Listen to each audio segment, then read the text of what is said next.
Welcome back to the channel.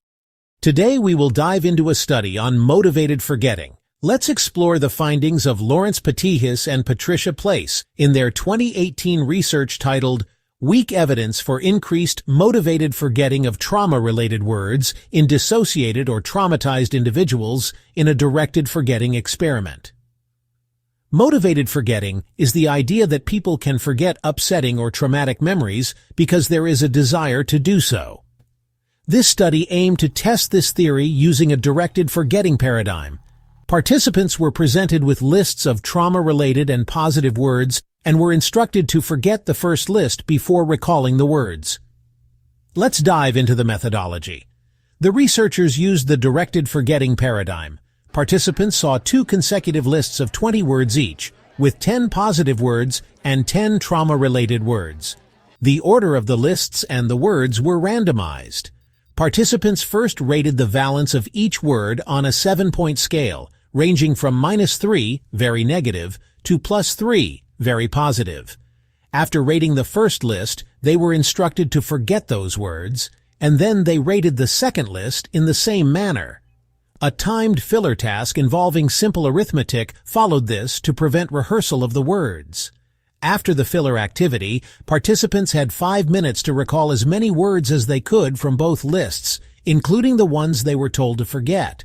The researchers then analyzed the recall data to test 8 hypotheses related to motivated forgetting. The results showed weak evidence for the theory of motivated forgetting. Here are the key findings. 1A. High dissociators did not recall fewer trauma words in the to-be-forgotten condition compared to those less dissociated. 1B. High dissociators did not recall fewer trauma words than positive words in the to-be-forgotten condition. 2A. Those with high trauma exposure did not recall fewer trauma words in the to-be-forgotten condition compared to those less traumatized. 2B. Those with high trauma exposure did not recall fewer trauma words than positive words in the to-be-forgotten condition. 3A. Those exposed to sexual trauma did not recall fewer trauma words in the to-be-forgotten condition compared to those not exposed to sexual trauma. 3B. Those exposed to sexual trauma did not recall fewer trauma words than positive words in the to-be-forgotten condition. 4A. Those who scored high on both dissociation and trauma exposure recalled fewer trauma words in the to-be-forgotten condition compared to those reporting low dissociation and no trauma exposure. 4B. Those who scored high on both dissociation and trauma exposure did not recall fewer trauma words than positive words in the to-be-forgotten condition.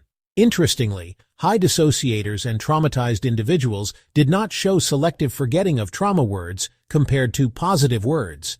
In fact, they remembered trauma words better. This suggests that the evidence for motivated forgetting in dissociated or traumatized individuals is weak. The study concludes that more research is needed to understand the relationship between trauma, dissociation, and memory. Larger sample sizes and different methodologies could help clarify these findings. The researchers recommend future studies to compare individuals categorized on both trauma and dissociation to see if the findings hold. Thanks for watching. If you found this video informative, don't forget to like, subscribe, and hit the notification bell for more content on psychology and memory research. See you next time.